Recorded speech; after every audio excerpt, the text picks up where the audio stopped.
Oi, meu povo! Bem-vindos ao Arquipélago Verde, um podcast original que te conta como notícias de meio ambiente e política mundo afora vão impactar a sua vida. Eu sou Leila Figueiredo e falo direto de Utautarre, território do povo Naitawa, no país que vocês conhecem como Nova Zelândia. Junto comigo na apresentação desse podcast está Lívia Maire, que fala com a gente da Suíça. Se você curte o Arquipélago Verde, não se esqueça de compartilhar, comentar, mandar para todo mundo para fortalecer o nosso trabalho. Esse episódio 23 é super importante porque, além de contar com Daniela, Andréia e Débora conversando comigo e com a Lívia, ele também é o nosso primeiro episódio completo no YouTube.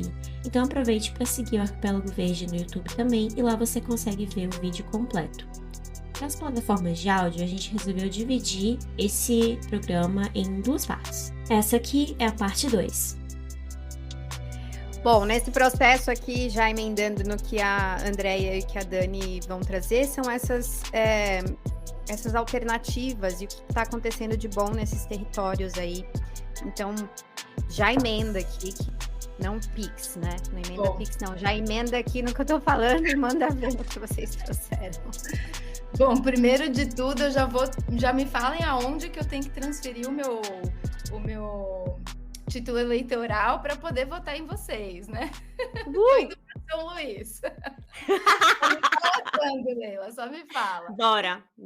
Daqui 2 anos. Vote Leila, para acabar com tudo isso daí. Tá gravado, hein? Depois, daqui tá? 2 anos. Tá gravado. Só não tá ao vivo, mas tá gravado. Todo mundo mudando para São Luís. Temos aqui de todo mundo de testemunha, né? Bom, mas agora sim, né, gente? Bom dia, boa tarde, boa noite, mulheres maravilhosas, multiterritoriais aqui, devido aos fusos horários diferentes, né, que a gente está. É um imenso prazer estar aqui de novo, agora conhecendo a Lívia mais de perto, conhecendo a Andréia e a Débora, que trouxeram coisas incríveis aí, super necessárias nos episódios anteriores. E eu, assim, uma aula estar aqui com vocês hoje, né? Entendendo todo esse sistema de poderes e tal. E eu acho que a gente está vivendo um tempo agora também muito diferente do que é o que a gente entende de política até então, né? Porque assim, agora tem um outro efeito cascata que são essa, né? Que é a velocidade que a internet está trazendo, que não está mais só dentro dos escritórios, né? Dentro da sua tela de computador, que você vai lá, se organiza para ir ler notícia ou chega o jornal na tua casa, né? Agora está na palma da mão, a qualquer dia, qualquer hora. Então, a velocidade das campanhas políticas, né, e das fake news, que é um grandíssimo problema da atualidade, e a tendência é que piore, né, assim, né, que desencadeia aí uma aceleração, né, fenomenal de toda essa destruição. Eu acho que isso precisa ser muito debatido, né? Muito. Então, assim, a justiça eleitoral ela precisa estar muito ativa para o que esses candidatos estão fazendo. Eu estou apavorada com a repercussão do Pablo Marçal. Ele já está em campanha de presidência, ele não está em campanha municipal, né?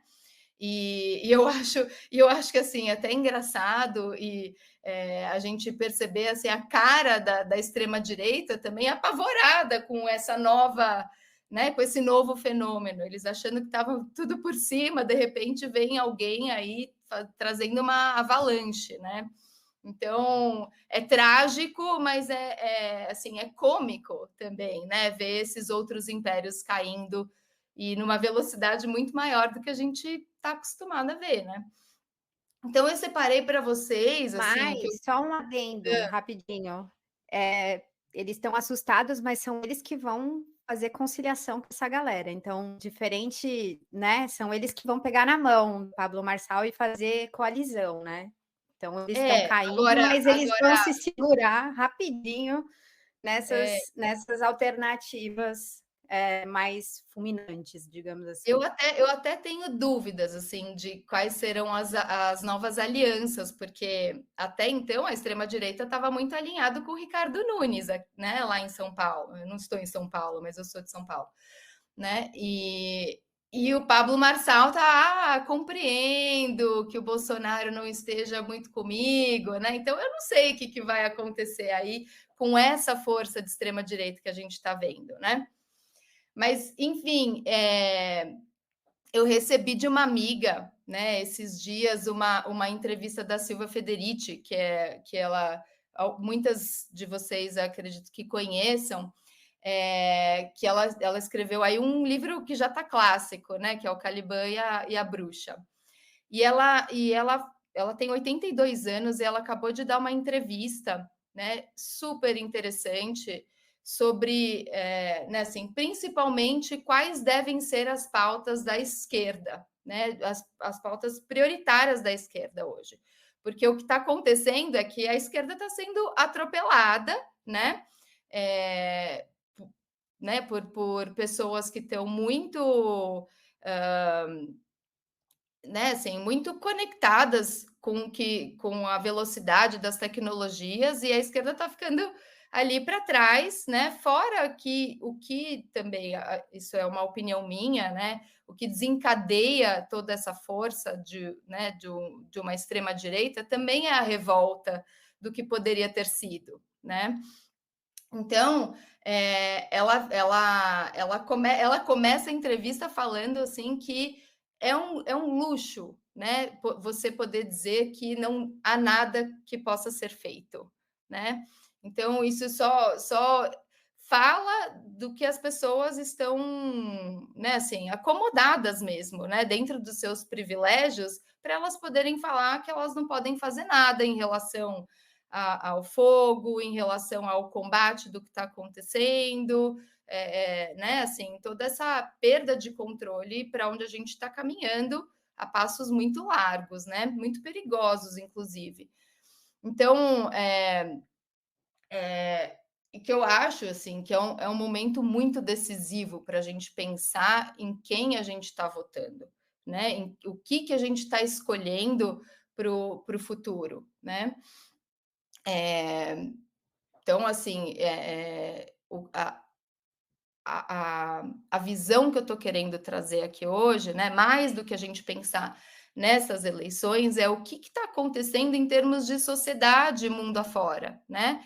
Que a gente está cada vez mais distantes e desconectados com o que é essencial para a nossa sobrevivência e para a sobrevivência de múltiplas espécies, né? Porque afinal de contas a gente está interconectado com tudo, não existe viver isolado, né? Ter poder sobre tudo.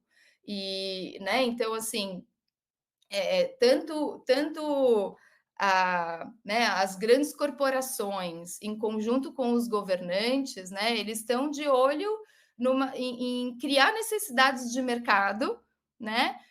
Então eles né, assim, estão aproveitando que a maior parte da população mundial hoje vive em grandes cidades, estão cada vez mais desconectadas de acesso à terra, água, né, tudo aquilo que é essencial para a vida, né? Então, assim, a escolha da população civil para o que né, a gente tem que, para onde a gente tem que caminhar, é sempre em direção às pessoas que estão contra a esse mecanismo de separação das pessoas com aquilo que é essencial para a vida, né? Então, é isso que a Silvia Federici trouxe na entrevista dela e que eu quero trazer aqui para vocês, porque ela é uma filósofa, né? E que está muito conectada com esse tempo para esse tempo, dizendo o que a gente precisa observar hoje, né? A gente está numa... Eu gosto de enfatizar isso, né? Que a gente está numa grande corrida insana, né? Porque é uma insanidade, é um ecocídio, né? A gente está cada vez mais longe do que a gente precisa para sobreviver, né? E, enfim, é um tema que me deixa bem abalada, assim, né? Porque pega muito em quem nós somos e a gente está desconectado de quem em relação a quem nós somos, né? Nós somos natureza, né? Eu já estava ouvindo um podcast aí do Mundano e do Eduardo Surur, que são grandes artivistas, né? Que é assim que eles se chamam, E quando perguntam para eles, né, o Mundano estava falando, quando pergunta para ele o que motiva ele a fazer uma arte pela natureza, ele fala assim, quando me perguntam por que eu estou fazendo, né, assim, ativista, né, em prol da natureza, eu falo assim, eu não estou pela natureza, eu sou a natureza, né? Então, é isso, né? Assim, a gente está profundamente desconectados, doentes mesmo de distância, né? Doentes né, assim, vivendo uma grande falta de sentimento de pertencimento, que é um sentimento muito importante para lembrar quem nós somos, né? Nesse mundo, nesse planeta, nesse tempo que nós estamos vivendo. Então, Onde você está morando, Dani, nesse momento? Você falou que você não estava em São Paulo. Eu moro em São Paulo, mas agora eu cheguei Ah, aqui na Serra Gaúcha, né? Inclusive, certo. eu vim o trajeto inteiro, eu vim de carro, né, para cá. Então, são 1.000 e tantos quilômetros para chegar aqui. Eu vim várias horas desse trajeto conversando sobre o kit emergência e a rota de fuga que a gente precisa fazer. Ai, gente, traumatizei muita gente, desculpa. E eu falei, gente, eu nunca pensei nisso, eu preciso confessar. Eu nunca tenha pensado, mas eu nunca executei. Tem que Eu fazer. nunca cheguei no momento de levar a sério, de colocar em prática, de que isso que é o que pode acontecer no futuro já está acontecendo. É, é. Eu Né? queria comentar uma coisa disso da desconexão e do que a Silvia fala. A Silvia tem um livro também que é aquele Feminismo para os 99%, que é super interessante, recomendo demais a leitura, é um livro super curtinho, mas a gente como esquerda e a esquerda brasileira em geral, não tem muita vontade de ganhar, né. A esquerda brasileira ela é viciada em perder e ela tem essa coisa do: "Ai, não tem diálogo com a periferia, não tem enfrentamento, é sempre uma coisa assim". Eu tô vendo a campanha do Boulos, meu Deus do céu, gente, espera aí, sabe, se esperta, vamos lá. É sempre uma conciliação, não tem a coisa de botar o pé no chão, no território, enfim. Então eu acho que também tem muito isso do derrotismo da esquerda contribui também, embora bom, enfim, tem várias coisas sobre isso, mas me desespera como a gente simplesmente se acomodou de: "Ai, a gente não dialoga não com essa galera", e é isso aí, fica nisso. Eu Desconexão da desconexão.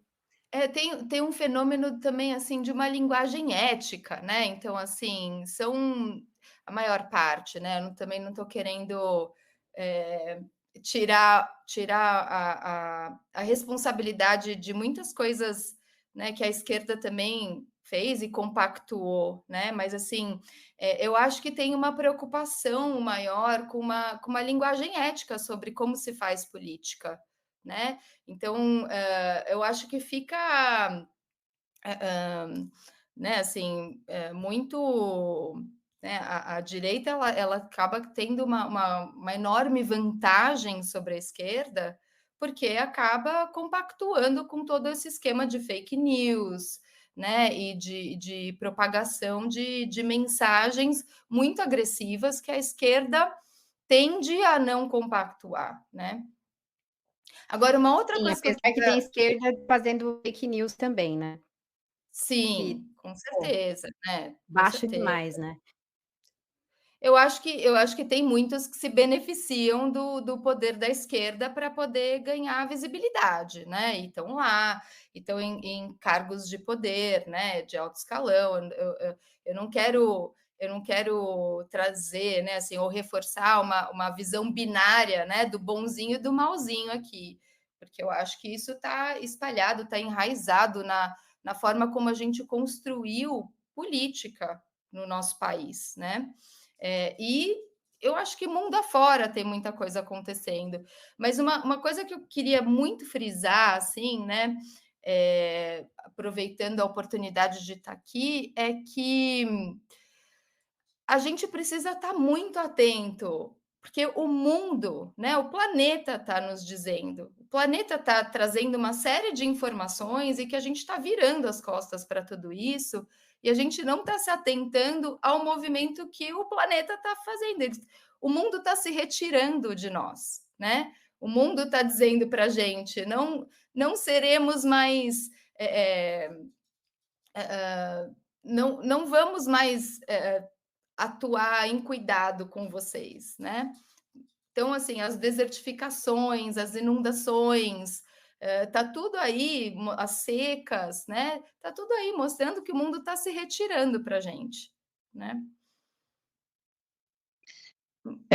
Rapidinho, eu acho também que essa coisa da esquerda e da direita se alimenta muito da ignorância, né, que é produzida propositalmente, ao meu ver, né, nos dois lados, né, assim, eu acho que o, o ataque à educação é um câncer que a gente tem na nossa sociedade que viabiliza completamente todas essas narrativas, essa batalha de narrativas, que as pessoas não têm ainda condição, nem letramento, nem nada para fazer realmente uma leitura, né, crítica de tudo que está acontecendo. Então a gente fica só sendo alimentado, né? Eles alimentam essa ignorância e se beneficiam disso, né, o tempo todo.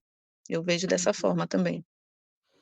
Ontem mesmo estava falando sobre isso, sobre essa questão da educação, né? Como é que as pessoas vão fazer essa análise política, se não tem uma educação política, né? Seja e todos os outros pormenores de educação. Mas, Dani, eu te perguntei onde você está, porque queria entender o que você trouxe ou em quem você vai votar, para eu depois passar a palavra para a Andrea. Em relação a essa coisa de trazer uma alternativa, né? Em quem que você vai votar? Começa por essa pergunta. Você já sabe? As pessoas responderam a enquete lá no meu Instagram, assim, tem gente na dúvida. Sim, não, Isso é sintomático para mim, ter gente eu na dúvida. sei, e eu lembro também quem eram os vereadores que eu votei no passado.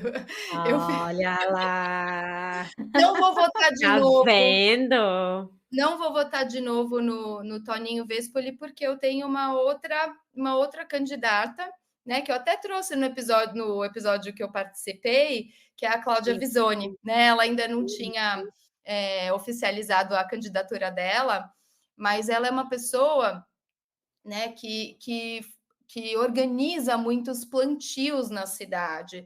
E a maior luta dela é contra a fome e hortas urbanas na cidade, né? São Paulo é uma cidade extremamente urbana, né? Cheia de concreto. Então, ela desarticula, né, essa visão de progresso para que a gente possa olhar para um solo permeável, né? Produção de alimento na cidade. Produção de alimentos nas cidades. Ela acabou de lançar um livro chamado Horta das Corujas, então ela é a idealizadora de uma horta ali na Vila Madalena, que é uma horta comunitária. Então, eu gosto muito da forma como ela trabalha. Ela é jornalista também, então ela tem um canal semanal de notícias ambientais, e a gente teve até a oportunidade de sermos coautora num mesmo livro aí no passado, que chama Emergências Sistêmicas. Então, uma pessoa que eu admiro muito. Estava com o Eduardo Jorge, fim de semana passado, aí fazendo plantios. Então, então eu vou votar nela como vereadora, vou votar no Boulos nesse momento tão decisivo. Eu acho que é isso, assim, a gente está vivendo uma epidemia de polarização, né?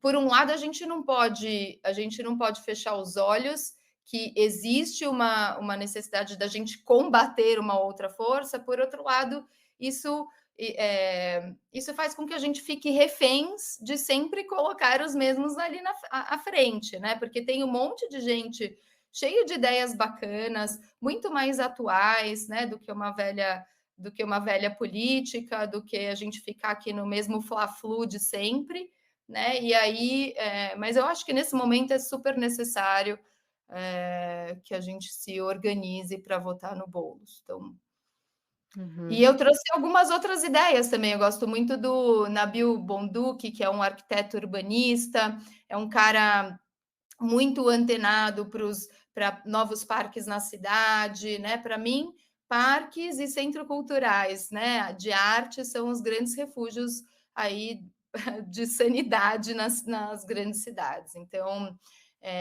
tem pessoas que estão aí lutando por política de cuidado na primeira infância e questões ambientais, tem gente lutando aí contra racismo e machismo dentro da política. Então, tem gente lutando por mobilidade urbana, ciclismo nas cidades, né? Eu posso trazer alguns nomes, né? Que é a Renata Falzoni, a Luana Alves, a Luna Zaratini e a Marina Bragante, que está lutando aí também por essa clínica de cuidado na primeira infância. E assim, né, dentro da questão cidadã, acredito que as questões municipais são as mais importantes, são as que vão impactar mais a sua vida. Então, quando você para prestar atenção no nível municipal, seja para você se articular em alguma organização do seu bairro ou politicamente, isso é mais importante até que o nível federal, principalmente nesses momentos, né? Então, gostaria que você trouxesse aí sua contribuição e até pode falar sobre isso em relação a esse nível municipal, desse impacto, assim, importante na vida das pessoas. Bom, muito gostoso esse domingo, café da manhã com vocês de domingo. Pois, delicioso, também estou amando. Eu estou vendo essas eleições, assim, 2024, talvez comparando com 2020, um pouco mais lúcidas. Acho que ali em 2020 a gente estava na época da pandemia e estava votando por medo, né? Com medo da direita, vamos dizer, nós, né, que estamos assim no campo da esquerda, com medo da direita tomar, né, vamos dizer, essa estrutura municipal. E foi um voto, pelo menos eu, né, aqui em João Pessoa, foi um voto de tipo, vou votar nesse porque aquele é muito pior. E tem aparecido outras opções, né? Acredito que olhando para um cenário de Nordeste também eu consigo identificar isso, assim, embora ainda essa direita esteja muito forte ainda, né? Essa extrema direita esteja muito forte. E existe uma extrema esquerda, que eu acho que hoje quem mais representa a extrema esquerda no Brasil é o Partido Unidade Popular, sabe? Essa extrema esquerda, e aí vem essa questão que um pouco do que a Leila estava falando, de conservar uma certa prática política que não combina mais hoje, né, com essa questão de até mesmo de eleição, porque a gente precisa falar o que é o momento de campanha eleitoral, que é governo, né, que são coisas totalmente diferentes, assim, e são estratégias, precisam de estratégias diferentes, mas eu estou com muita dificuldade, gente, a nível municipal aqui, de entender quem é esquerda e quem é de direita, tirando quem está no extremo, tá? Quem é de esquerda e quem está de direita, porque as coligações, e aí que se faz com o Estado, e a intervenção do governo federal também, né, nessas eleições municipais, para manter o poder do PT mesmo nessa escala, né, tem sido muito forte, então está muito confuso, sabe, quem é de esquerda e quem é de direita. A legenda do partido ela não está dizendo muita coisa mais para a gente, essa é a verdade. Mas para prefeito, assim, eu tô olhando para quem está discutindo, quem está fazendo enfrentamento de mudança climática, sabe, os efeitos de mudança climática. Eu acho que esse é um problema grave, né? A Daniela trouxe aí essa questão da desconexão, né, da gente com essa situação. Muitas cidades, às vezes, por não estarem passando por esse problema nesse momento, não conseguem, né, a população não consegue entender o que está por vir, mas existe não só o problema real, mas toda uma estrutura institucional sendo criada, sendo modificada para atender esse problema e que acaba chegando a nível municipal também. Aqui em João Pessoa, recentemente, chegaram até criar uma nova secretaria de mudança climática, nem vincularam ela do meio ambiente, criaram uma particular, e a gente sabe muito bem o porquê que foi criada uma nova secretaria, né, uma vez que isso poderia estar vinculado a outra. Mas eu estou muito assim, focada em ver que propostas são essas que esses prefeitos estão trazendo com relação à mudança do clima e quem vai fazer enfrentamento ao mercado imobiliário. Sabe? Quem vai, de fato, dizer, olha, eu vou aqui colocar tributos, eu vou reforçar a ortogonerosa, enfim, quem vai fazer esse enfrentamento? Porque nos últimos anos, para quem tem estudado a urbanização no país, a gente tem visto esse mercado crescer muito, com uma diversidade de produtos, né? Produtos imobiliários turísticos, produtos imobiliários de uso ocupacional oscilatório, né? Que é aquela questão do Airbnb, enfim, muita coisa acontecendo, e a cidade mudando. Né? Eu acho que uma coisa também, se nesse ponto, Daniela, a gente perdeu essa noção de sermos esse agente ecológico, vamos dizer assim, enquanto agente ecológico, a gente acredito que nunca tivemos a noção de entender a cidade como nosso habitat. Sabe? É na cidade que a gente compartilha os espaços, os problemas, né? E eu acredito que a gente só vai, de fato, conseguir pautar uma agenda política quando a gente se organizar. Quanto mais organizado, e a gente precisa ter muito em mente isso agora, quanto mais organizado nós estivermos para o nosso voto, maior a possibilidade da gente pautar a agenda política. E eu estou falando isso principalmente para a gente pensar no voto de vereador, porque ele é proporcional. E muitas vezes a gente está votando numa figura que a gente gosta, que tem uma proximidade, mas aquela figura está puxando o voto para outro que não nos representa. Sabe? Então, a gente precisa estar atento quem são os vereadores, não é só o meu vereador, qual a proposta que ele tem, mas qual é a cartela do partido, sabe? E como é que estão essas pessoas na frente do partido.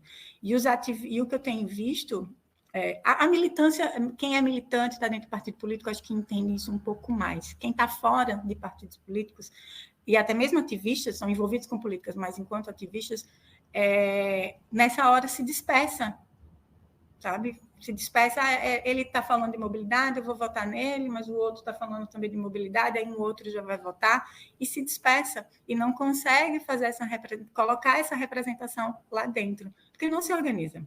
Então, acho que esse é um ponto assim que, né, quem está mais preocupado com um determinado tema, chama mesmo para conversar, sabe? Olha, vamos votar junto nessa pessoa, por isso e aquilo, enfim, pela cartela que ela colocar. Né? Mas do ponto de vista para prefeitáveis, eu estou querendo assim saber quem vai me apresentar propostas de adaptação, de mitigação e de enfrentar mesmo esse mercado imobiliário, que infelizmente é uma economia importante municipal. Né? Em algumas cidades chega a ser a terceira economia, que ela acaba gerando emprego. É um tipo de emprego temporário, a gente precisa ver isso. É uma economia que está empregando muito, tá, mas emprega com baixo custo e é temporário. Mas e é o mais nocivo para mim, e o que vem crescendo muito. Eu comparo o mercado imobiliário com o agronegócio, tá? Assim, o nível de destruição deles, assim, para mim é muito parecido. O agronegócio no espaço rural brasileiro e o mercado imobiliário no espaço urbano.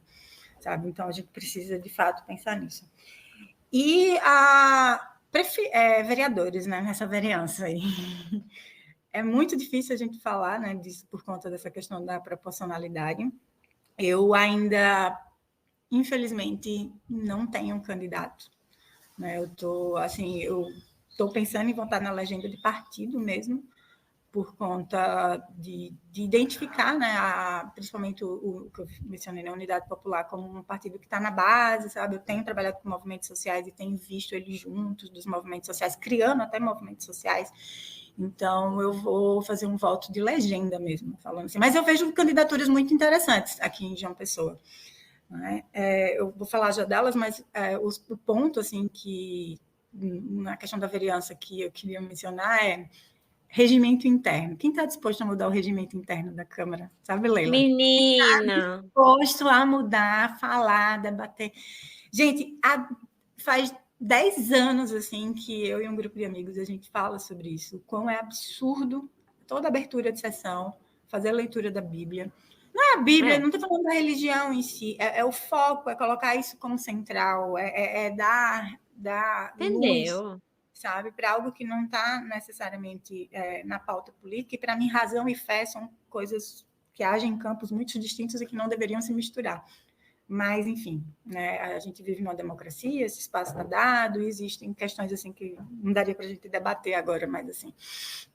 Mas o regimento interno, para além disso, eu falo também de clareza das votações.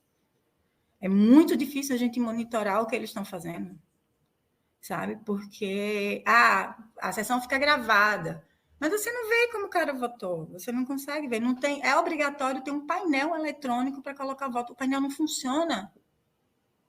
O painel não funciona, sabe? Trâmites de projetos dentro das comissões.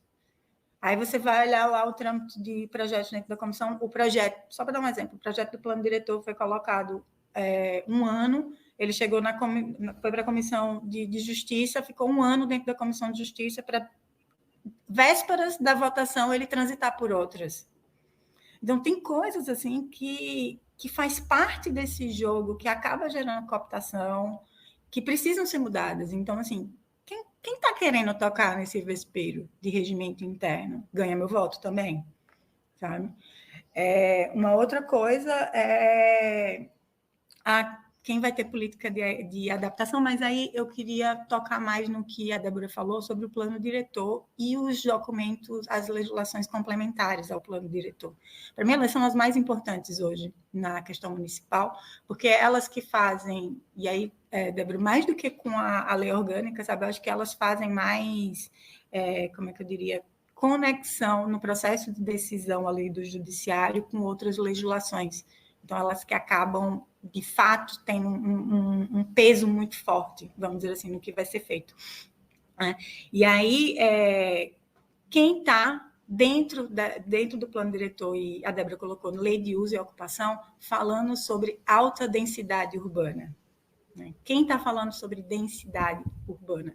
A gente precisa discutir isso, porque é nesse ponto que está a questão ambiental e também as infraestruturas básicas urbanas.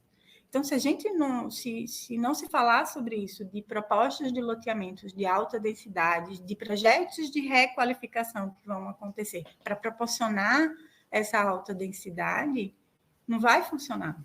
Não vai funcionar. A gente fez uma leitura, agora eu falo o grupo do Observatório de João Pessoa nos últimos anos, e a gente viu que o território da cidade ele cresceu 3 vezes mais do que a população.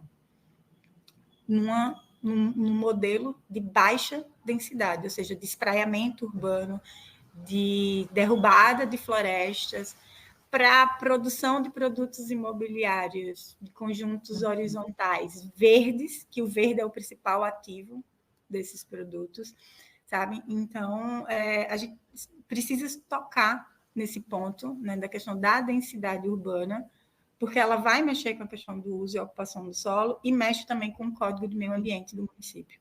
Então, a gente precisa tratar disso. Eu tenho visto candidaturas muito boas em Fortaleza, do Gabriel Biologia, do PSOL. Para mim, ele é um candidato, assim...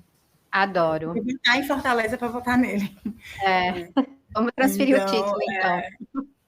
Pois é. Vocês não iam votar em mim, São Luís? Que isso? Estão me traindo. A gente vai fazer o consórcio Nordeste. A gente vai fazer o consórcio Nordeste. Vamos? Daqui 2 anos. 2 anos coletivos. Só para ninguém esquecer. Então tá, eu vamos compartilho preparar vocês fazer com o Gabriel de Fortaleza. A União do Nordeste aí, ó. Débora, Bahia, Paraíba, São Luís. A gente fala com o Gabriel. Gente, só para fazer um adendo nessa fala sua sobre a densidade urbana, falar que, por exemplo, aqui na Chapada Diamantina, tem tido uma alta... um alto número de loteamentos em zona rural, que é ilegal, né? Que está tendo inclusive investigação e atuação do Ministério Público aqui, que é justamente, né, essa expansão imobiliária, porque aqui tem poucos espaços já na zona urbana, né? E eles querendo avançar para a zona rural, descaracterizando a zona rural, né? Transformando ela em zona urbana, né? De forma ilegal, né? Então, essa parte do que você compara o agronegócio com esses projetos de habitação, está realmente muito próximo, né? Inclusive, essas queimadas todas também que são provocadas, né, de forma criminosa, também tem esse objetivo, né? Não é só a expansão da zona agrícola também, mas também essa questão imobiliária por trás. Então, isso é muito importante a gente frisar. E eu ia falar também... Paulo... Ai, desculpa, Lívia. Não, pode falar, Dani. Não, é só para complementar e trazer também o cenário de São Paulo, que existe um dossiê falando sobre todas as organizações criminosas que estão à frente de especulação imobiliária, que estão migrando, né? E não só apenas trabalham com tráfico de drogas, mas também com tráfico de terras. Então, especulando áreas ali de mananciais, e existe um dossiê deste tamanho que foi feito pelo Gilberto Natalini, que foi um vereador na cidade de São Paulo 8 vezes. Hoje em dia ele não trabalha mais com isso, mas ele enfrentou essas organizações criminosas, tem esse dossiê, mas assim, ninguém fala disso, né? Essa questão da densidade urbana é extremamente importante ser discutida. Total. Duas coisas.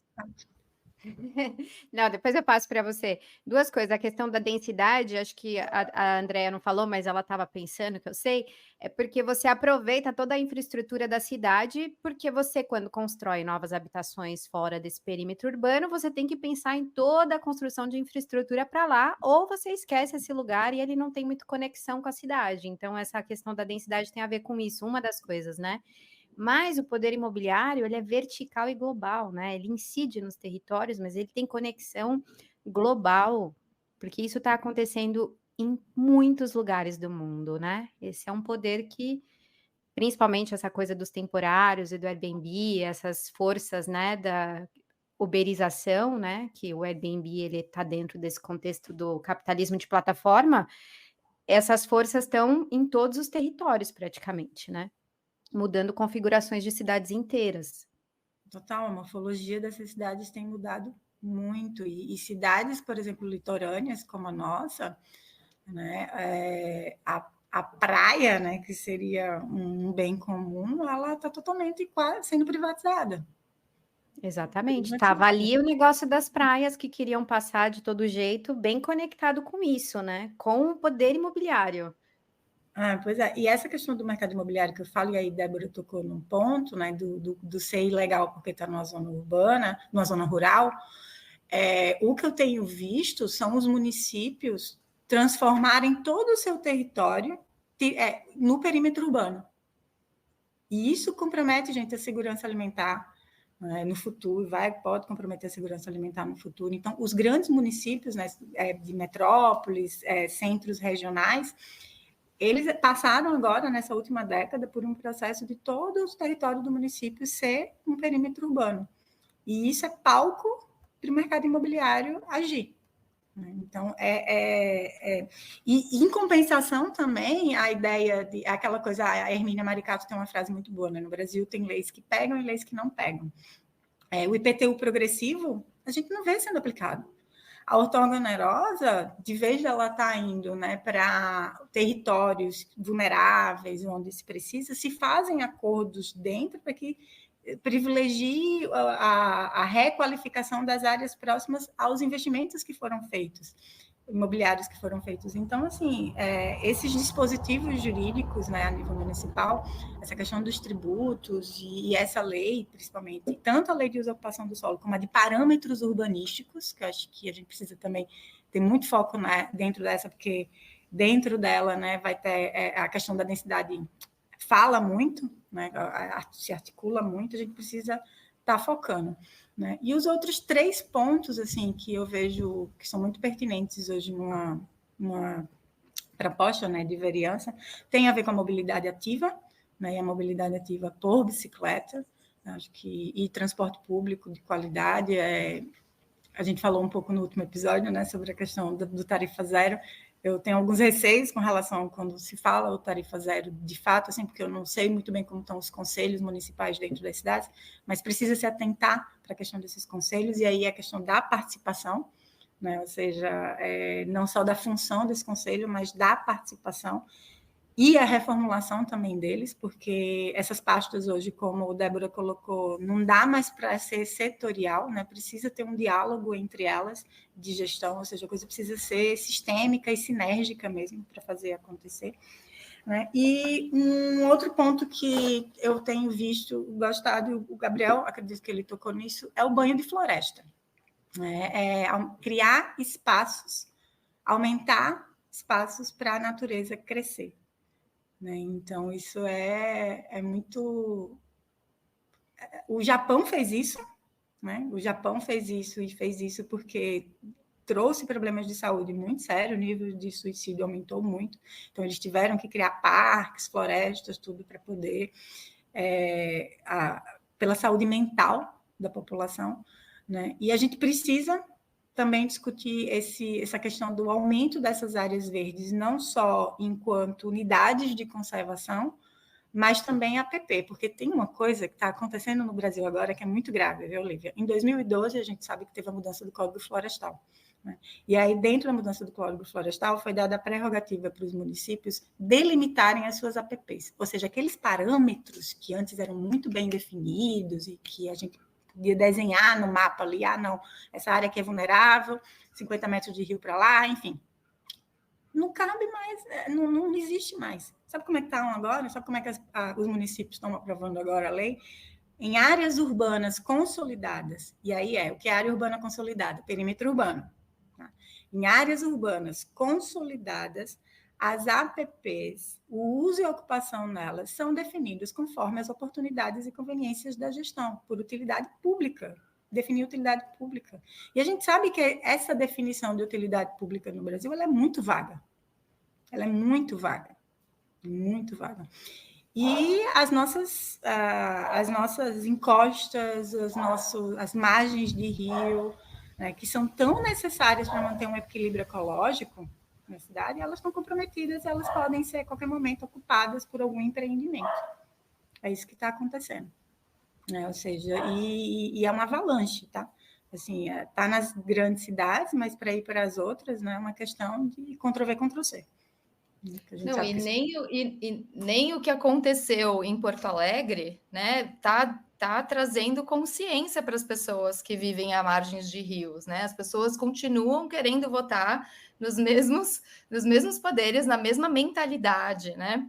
Mas só uma coisa que a Andrea falou, assim, eu sei que a gente está super no tempo estourado, mas eu queria trazer, assim, pensando também numa análise sociológica da coisa, né? O que a especulação imobiliária ela vai desenhando em termos de mapa de sociedade, porque o que ela traz é muros, né? São os muros separando as pessoas em pequenas bolhas, então estão lá, né? Os muros, as bolhas dos governantes que ficam dentro do mesmo edifício, igual a Leila falou lá no começo do episódio, né?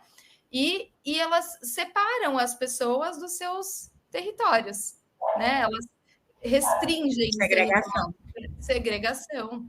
E é um movimento que a segregação, quando é do Estado, como colocou a falta de infraestrutura, você manda uma população para uma área, mas não serve ela de infraestrutura, mas tem a autossegregação também, né? Que são esses produtos imobiliários, condomínios fechados horizontais. Né? Ou seja, é o que tem caracterizado as grandes cidades no Brasil hoje, é a construção desses condomínios, né? E que as pessoas, às vezes... E o verde vira luxo, né? Ativo, é o ativo do produto, assim, se vende porque, eu vou morar perto de um fragmento de floresta, tá? Mas quanto fragmento de floresta foi derrubado para tu ir morar ali? Sabe? Para mim, eu acho uma insanidade. Em algumas cidades, vou dizer assim, como São Paulo, Rio, que essa questão do medo domina muito, eu até, vamos dizer assim, atenuo a minha crítica com relação a condomínios fechados. Mas eu acho um absurdo completo uma pessoa que se coloca preocupado com justiça social, tudo, e morar num lugar como esse, sabe? De condomínios fechados. Eu acho uma incoerência muito grande, assim, muito grande. Mas aí é uma opinião, né? Mas aí, polêmica a até. questão de segurança pública é tratada como caso de polícia, é uma outra discussão que não Aí cabe aqui agora, né? uma Mas outra discussão. é um outro Mas aí, sintoma social, né?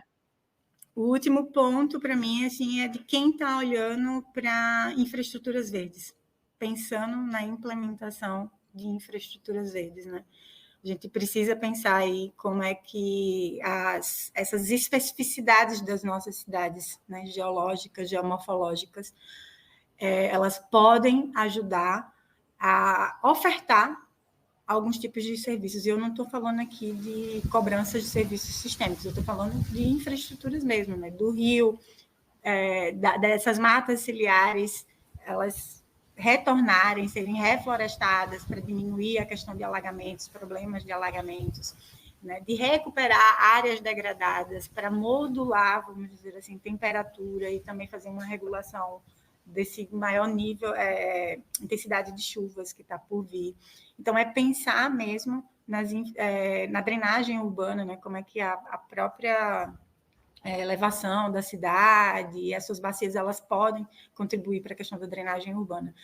Então, quem está pautando isso, assim, tem atenção e uma possibilidade de voto, vamos dizer assim. Mas eu acho que esses são os temas, assim, e os vereadores são esses caras, né, que vão propor isso aí enquanto projeto, né, para a prefeitura poder executar. E aí também queria falar de participação, mas acho que a gente está num tempo esgotado aqui, mas é importante a gente pensar também quem está pensando na construção de canais, né, de espaços de diálogos dentro da Câmara, porque é isso, a gente não tem, a gente chega lá, tem que bater na porta dos gabinetes, quando eles estão, né, há uma questão de uma possibilidade de conversa, mas um canal também que seja junto da Câmara para fiscalizar a gestão, sabe? Eu acho que isso é bem importante. E a gente estava falando um pouco antes dessa estrutura organizacional do Brasil, né? Hoje, quem eu vejo que está fazendo muito esse papel de fiscalização é o Tribunal de Contas. Por incrível que pareça, é o Tribunal de Contas, né? Que vem, pelo menos aqui, aí eu olhando muito para Pernambuco e Paraíba, né? É o Tribunal de Contas que tem fiscalizado mais essas gestões, muito mais do que os vereadores. Muito mais. Muito mais.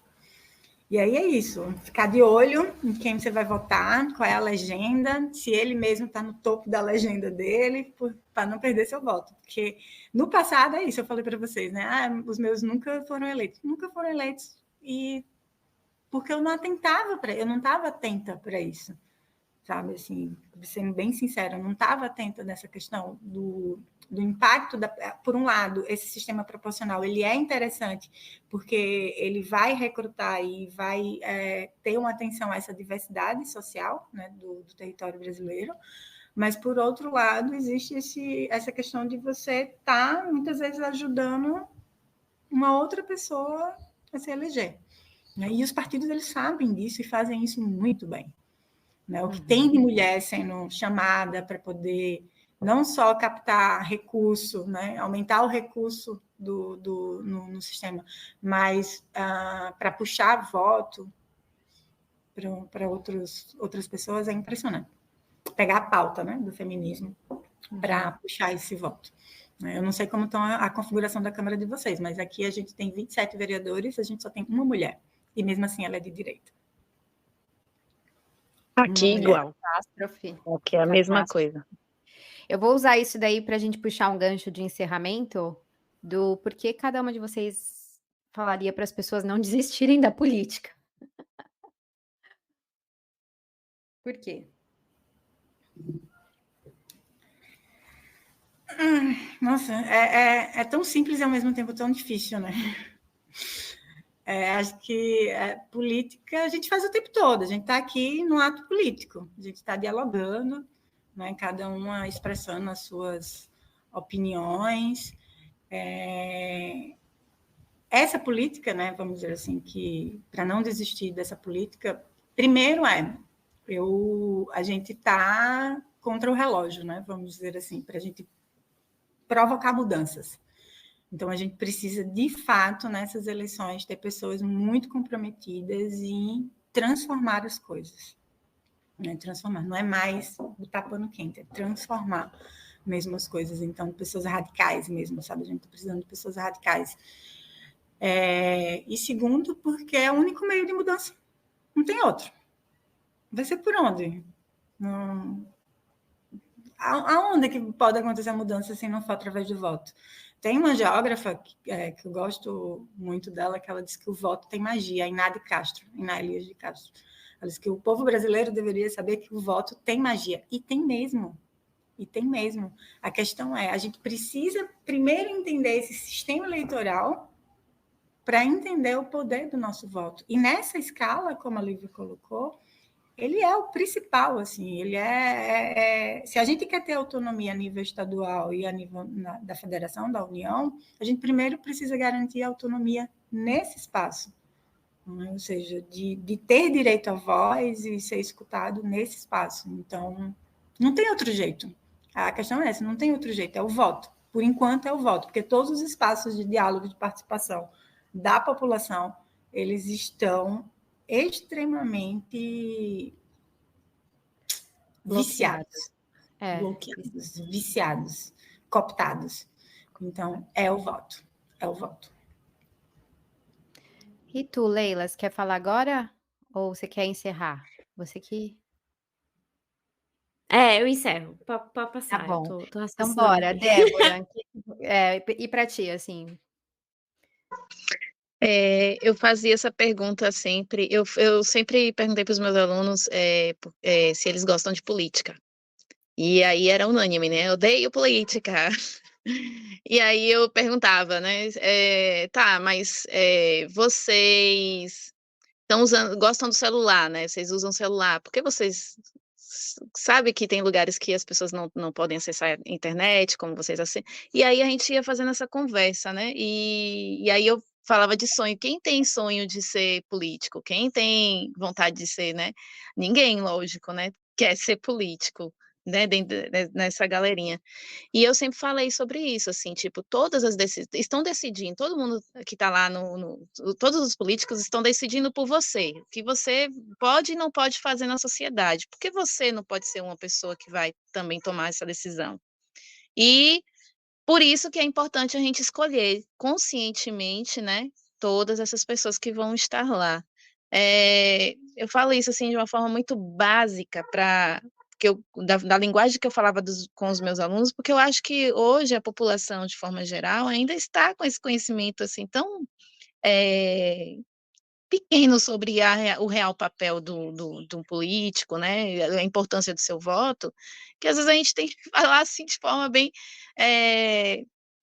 minimalista, assim, né, bem desenhada, assim, para que as pessoas entendam, o seu voto é importante, é a única forma é o único meio que a gente tem para fazer uma mudança concreta mesmo nas coisas, né, que a gente acredita que devem ser mudadas e transformadas, e esse momento é um momento crucial para isso, né, a gente precisa realmente se mobilizar socialmente para que a gente tenha maioria dentro desses espaços de poder e que possa realmente promover uma coisa que seja realmente concreta para nosso futuro. É isso. Muito bom. Dani? É muito difícil, né, falar sobre essas coisas, mas assim, na verdade, eu não tenho vida sem atuação política, né? Uma vez que a gente não quer escolher alguma coisa, a gente já está fazendo uma escolha, né? Então, não existe. Você vive politicamente, você vive na polis, você vive, né, em sociedade. Então, não tem escolha. E assim, eu tento muitas vezes não ser alarmista, né, assim, do que está acontecendo, porque eu acho que isso leva a uma precariedade emocional muito grande nas pessoas, gera um sentimento de vazio muito grande nas pessoas. Mas a gente não pode ter medo de encarar o que está acontecendo, né? E, assim, a grande luta política é ir em favor, ou mesmo atuar em favor, para que a gente possa pensar em futuros possíveis, né? Porque o que está acontecendo com os jovens, né? Tudo isso que a gente está vendo de sintomas emocionais alarmantes crescendo, suicídios em massa, né? Tem a ver com uma ideia de futuro muito nebulosa, né? Então, atuar é um grande antídoto para isso. Eu também falei isso no outro episódio, e que a gente tem que estar mais conectado com o que a gente é em essência, né? Estar mais próximo, mesmo que seja em condomínios fechados com áreas verdes, você está lá próximo, né? Assim, eu também não julgo as pessoas que estão indo e escolhendo por esse caminho, porque infelizmente a gente acaba vivendo dentro de um sistema e que a gente tem que escolher caminhos mais palpáveis possíveis, mas não é por isso que você não possa lutar para que mais e todas as pessoas possam ter esse direito implementado, porque é de direito de todo mundo que as pessoas tenham acesso à natureza, e eu gosto de dizer, né, a natureza não fora da gente, né, a natureza de quem nós somos mesmo. Acho que é isso, assim, a gente não pode desistir, né? Tu, Leila, já aproveita e faz o encerramento do nosso episódio 23. Eu vejo, talvez por eu ter sido criada numa família com vários políticos ou pessoas com aspirações políticas, eu vejo a política como imaginar futuros. E me dói muito que quem está imaginando o futuro da gente sejam pessoas que não têm o menor interesse com que esse futuro seja bom. Então, para mim, pensar a política, seja dentro da democracia liberal ou fora, né? E aí fica aqui todo o meu carinho a pessoas que fazem essa luta por outros meios, né? Que não seja o voto. Pensar essa política é fundamental para que a gente possa dizer, não, eu sonho em ter esse futuro, eu quero que a minha vida e a vida das outras pessoas, o meu bem-estar, tudo seja diferente. E eu quero ter esse poder de fazer com que o meu sonho, o sonho das outras pessoas, de uma vida boa, se realize. Eu não quero deixar isso para quem tá lá há 500 anos, desde capitanias hereditárias e afins. Eu vou ser responsável por isso. E aí, o voto é uma das formas, claro, mas para mim política é isso, é você imaginar mesmo, imaginar sonhos e concretizar isso. E eu acho que é isso que as pessoas não percebem, que você de fato consegue concretizar essas coisas. Às vezes a gente fica nesse derrotismo e tal, mas tem alguém realizando sonhos. E há 500 anos eles costumam ser bem ruins, né, pro resto da população. Mas enfim, é isso, minha gente. Queria agradecer as meninas. Eu tô muito emocionada de estarmos às 5 aqui nos vendo nessa telinha. Tô com uma vontade de chorar danada. Pode ser porque são 2 horas da manhã? Pode ser. Mas eu tô super feliz. São quase 11, eu também, estou muito emocionada. Tô muito feliz de ver todo mundo junto. Eu acho que esse projeto tem sido um filhote muito interessante, assim, da minha vida. E eu acho que ter vocês 3 junto comigo e Lívia nessa jornada tem sido a cereja do bolo de um ano de Arquipélago Verde. Anteontem fizemos 1 ano de podcast. Então, tá sendo uma comemoração excelente. Muito, muito obrigada. Obrigada aos nossos ouvintes. Vocês podem escutar agora os nossos episódios em todas as plataformas de áudio. Uhul! E esse será o primeiro episódio do Arquipélago Verde que você pode ver no YouTube, com vídeo e tudo. Então você vai poder ver as caras e bocas que a gente faz. E já deixo convite para as meninas para próximos episódios. E tu, Lívia, termina você. Termina contigo. Dá pelo menos um tchau. Sério? Não, gostaria de agradecer todo mundo, então vou terminar bem formalmente aqui. Agradecer a todas vocês que participaram dos outros episódios. Acho que eu falei isso no início. e que eu não estava presente, não podia, e por conta disso o projeto continuou. Eu também estou super feliz com esse projeto, acho que tem sido um momento de respiro, não sei se porque eu estou longe do Brasil, e as redes sociais, elas são muito limitadas, né? Você tem que fazer um vídeo com 1 minuto, daí você faz 1 minuto, daí a pessoa, mas você não falou isso. Aí eu falo, gente, como que a gente vai falar tudo em 1 minuto? É impossível, não tem como, vai ficar alguma coisa de fora. E, inclusive, sofrendo um pouco com os últimos vídeos ali que eu postei, a galera dando uma batalhada assim em mim. Hoje em dia eu caio menos nisso, mas o podcast tem sido uma oportunidade de aprofundar essas questões, né? Então, se você quiser ouvir mais sobre, eu acho que os podcasts, principalmente o nosso, é um caminho para isso. E eu estou feliz por conta disso, que eu posso dar uma aprofundada. Então, agradecer que vocês participaram desse aprofundamento comigo nesse episódio e nos outros também. E vejo vocês em outras oportunidades. Enfim. Um beijo para todo mundo. Beijo, gente. Um beijo. Beijo.